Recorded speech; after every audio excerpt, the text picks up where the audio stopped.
First question is, how many ribs are in the human body? Oh, I have no idea. I've never taken it. Is it 12?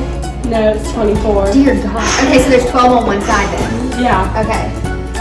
In a website address bar, what does www stand for? World Wide Web. Yep. What mountain range is home to Mount Everest? The Himalayas. Yep. How old do you need to be to become president? 35? Yeah. What is the world's biggest island? Antarctica? No, Greenland. Greenland? Antarctica's an island, isn't it? It's like... Yeah. Okay, Greenland. Thank you. Teachers, it's you and Miss Moore. So just try to answer these the best you can. Miss Moore got a 3 out of 5. Question 1. How many ribs are in the human body? 10? 24. 24. It's way off. Next. Question 2.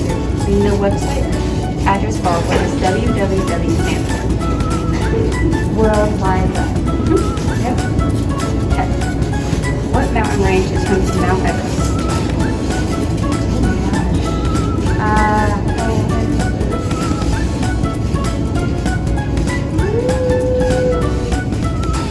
I have no idea. The Himalayas. I'm doing that. How do you become a president? Like, how old do you have to be? Oh, is it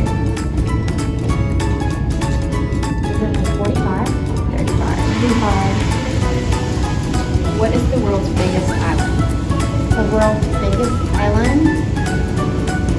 Is it Australia? Greenland. Greenland. I'm Greenland. Thank you.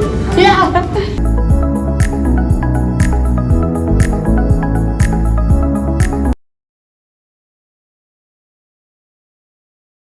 Okay, so how are you doing, Miss Han? I'm doing well. How are you? Okay, I'm just going to ask you a few questions. So why did you decide to become an English teacher?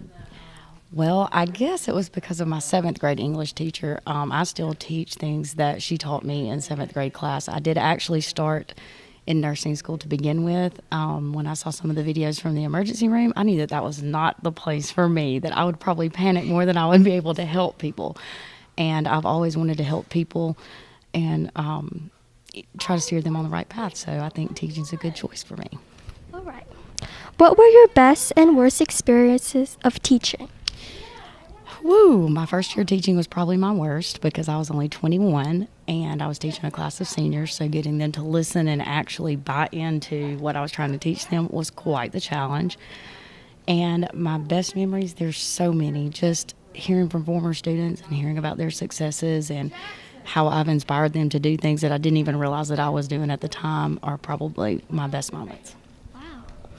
Has English always been your favorite subject? Absolutely. It's the one I'm best at. Okay. What do students struggle with the most in your class? I think mostly students struggle with grammar if we're talking about skill set, deadlines if we're not talking about skill sets. How long have you been teaching? I have been teaching, this is my 22nd year. Wow. A long time. I had to think about that. Whoa. Were there any schools you taught before teaching here? Yes, I've only been at 2 other schools. I taught at Central Academy, which is where I graduated because I'm from Mississippi, so that was in Mississippi. And then I taught at Knoxville High School. And then here. Wow. What's your strategy to make those who don't enjoy English enjoy it?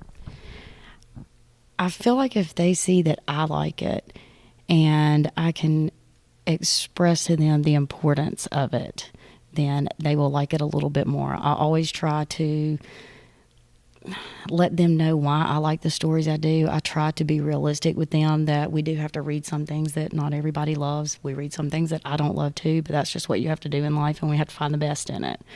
And with it being 50% of the ACT, English is a very important class, so it's important that they do love it. Yes. Okay, so why is there a mannequin head in the classroom on the top of the shelf? That's Carlton. He has traveled with me conversation starter. The kids always want to know about it. He always goes with me. Last year, one of my students loved him so much that was his only friend. So he put him on his desk every day with him, and he even took him home for the weekend one time. So he's fun. That's what he's there for. Okay. What is your favorite book? To Kill a Mockingbird. Oh, I've never read it. What is it about? It's about small town Alabama, basically. We are going to read it, so I don't want to give you any spoilers. That's going to be our next book, and I hope you love it too. Thank you. Okay, thank you for letting me interview you. It's been so exciting to know more about you. So thank you. Thanks so much. Hi, my name is Reese Bittner. I'm here interviewing Coach Goodwin, the head football coach here at Chelsea High School. So this is the first question. What aspects of football do you get most excited about before the season? Well, I like watching guys. They show up. Usually they're a little immature. They're not as strong as they will be before they leave. The team's not as close. I enjoy watching that growth through the course of their career. Okay. Yes, sir. All right. So my next question is, what, in your opinion, makes an excellent football player? A selfless guy, that gives 100% no matter what the circumstances are. He's coachable, so he takes instruction well. Guys who are great teammates and become leaders, they're the best football players for sure. Alrighty, yes, sir. So my third question is, can you describe how would you go about developing a game plan before a game? Well, we scout our opponents, and then really we try to put our players in the best position to make plays, and then we look at our matchups. What are our strengths based on the opponent's weaknesses on both sides of the ball, and then see if we can find an edge that way. Yes, sir. And then how would you describe your coaching style? I hope to be a player's coach. I want to be an honest coach. I want to be a guy that pushes somebody. I want to hold our guys accountable, but I don't want to browbeat them necessarily all the time to where they don't enjoy their experience. And ultimately, we want to be successful on Friday nights, but we want our guys to, come back 10, 15 years from now. They have their own families and they wish they could do it again. And, yes, sir. And that's the biggest goal. Okay. My next question is, what is the most difficult thing about being a high school football coach? Right now, it's probably all the hurdles we have to jump through with the current, sicknesses and pandemic with COVID and all. Obviously, there's a lot of communication across the board, whether it be players or parents, or organizing 2 schedules, 2 teams, sometimes 3 if our roster size is big enough. But I think the biggest hurdle here recently has been everything that has to do with COVID. Yes, sir. In the past, what are some examples of how you kept athletes motivated throughout the season? Well, we just encourage people to stick together, to strive for more, to never be satisfied for what's happening, whether it be good or bad, just trying to keep that group of individuals together. Hopefully there's encouragement coming from the staff and myself, and hopefully encouragement from their teammates as well. So, we just want a good positive atmosphere where everybody's pushing each other to be better. Yes, sir. So the last question is, how do you manage playing time for your players? Well, playing time's really earned. Some of that comes along with experience. Some is size and physicality and physical abilities. Some when people get an opportunity in practice to do better and they perform at a high level, then they can jump some guys in front of them. So it's a production reward based business for the most part. Yes, sir. Well, this is Coach Goodwin, the head football coach at Chelsea High School. Thank you for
Hi, my name's Emma Egler, and I'm here with Miss Williams. My first question for you is, why did you decide to come to Chelsea? I decided to come to Chelsea because I had been living in Mississippi. I graduated from Mississippi State and I taught there for a year, and we were just wanting to move home and be closer to family. So they live in Helena, and we moved back here, and I just sort of applied at all the schools around here, and Chelsea is where I ended up. Why did you decide to start teaching English 11? We really don't get a choice in what we teach. But I will say, when asked if I ever want to like switch grades, because oftentimes they will ask, just kind of our opinion. And I always say I don't want to switch. I love English 11. I love the books that we read. The Great Gatsby, Night, and Of Mice and Men are my favorite of the literature choices from grades 9 through 12. So that's one of the reasons why I love English 11. And then I also like this year for students, because juniors, they're not ready to get out yet like seniors are, but they're also more comfortable in sort of the high school setting, whereas 9th and 10th graders are still sort of figuring it out. So I like that age group too.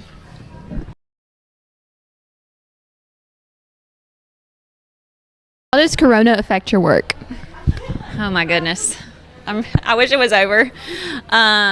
So last year was a lot tougher just because so many things were canceled and it was sad. So this year's more fun that we are getting to do more of our normal activities, but still difficult in that, you're dealing with people getting sick, which is sad and hard, and we haven't really had a full team on a Friday night, so that's tough.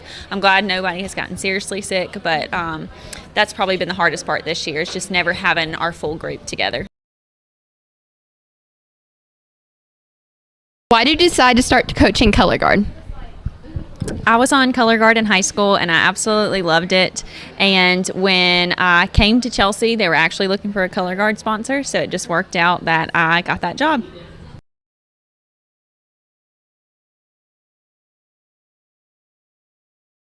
Your favorite memory from color guard? Okay, that's really hard. Probably my favorite two memories. I loved the 100% Chance of Rain show. That whole show, that was my favorite, and that's a big memory when we went to contest and our show was 100% Chance of Rain, and it started raining in the middle of our performance, so that was a big memory. And then winning third place at championships for Winter Guard was one of my favorite memories.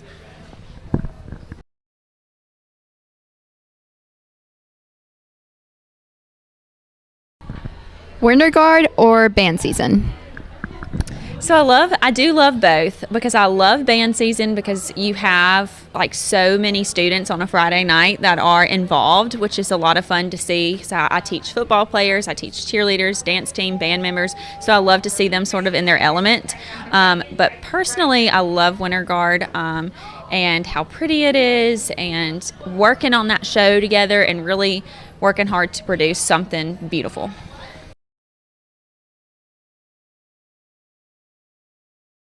What made you want to get into teaching? Okay, so what made me want to get into teaching is I really like helping people and I love math, and so I decided I wanted to help people become better at math, and so I like to help people feel more confident in their math ability, and I want to inspire people, so that's why I became a teacher. How do you feel about teaching? I love my job. It's not the easiest job, so a lot of days are hard, but in the end, I feel like I've done some good, and I really enjoy getting to work with students every day, so I really love my job. The best part about teaching for me, I think, is the aha moments when someone may not feel super confident in their ability, yet I can introduce it in a way to where it clicks to them. That makes me feel like I've done something really meaningful. I've helped someone who is struggling. So I feel like having those aha moments, or when people who don't love math find joy in my class, I've done my job. What do I do in my daily life? currently I play with an 8-month-old all the time, and we try new foods, and it's my favorite thing in the world. So play with my baby girl. The best thing about my students, I like to, when we get to have like real meaningful conversations or when they joke around, not too much, but I like to really have good convos with them. It makes me feel like a human and that they can have fun talks with me. Yeah. If I could change one thing anywhere at any time, what would it be? I have no idea this answer. There's so many things that I would change. I guess I'm on the subject of teaching is I wish that everyone had like equal opportunity for different things. Like there's an equity issue. Not everyone has the same opportunities as everyone. So in school especially, you know, having the same, you know, resources and good quality teachers, that's the thing I wish that everyone had so that everyone gets a good education. But there's so many things that I wish I could change that I can't really pinpoint one of them. It's kind of a hard question. And how would it affect me? I don't know how that would affect me. I guess it would make my job feel more meaningful, but also make kids more appreciative of their education. I don't know. And my favorite class period, I know Rowan wants me to say fourth period, but I'm going to say that I don't have a favorite class period because I really do love all my kids equally. Yep.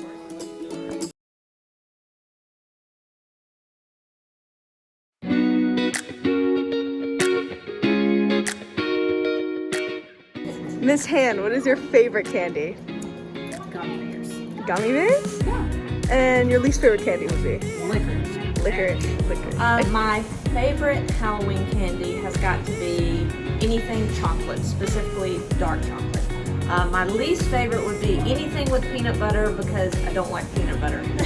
So my most favorite Halloween candy is probably Sour Patch Kids or Tootsie Rolls.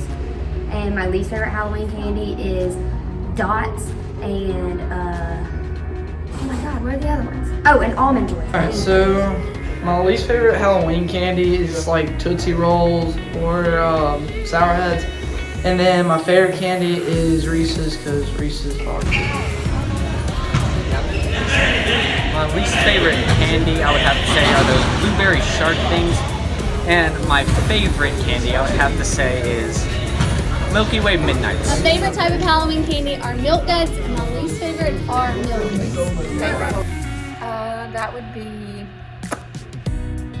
peanut M&Ms. What's your least favorite? Almond Joys. Thank you. My least favorite candy is probably Butterfingers, and my favorite is probably Hershey's. Fun Dip and candy corn. Favorite? Dots. Least favorite? Least favorite? I don't know if this is technically a Halloween candy, but licorice, I don't like it. All right.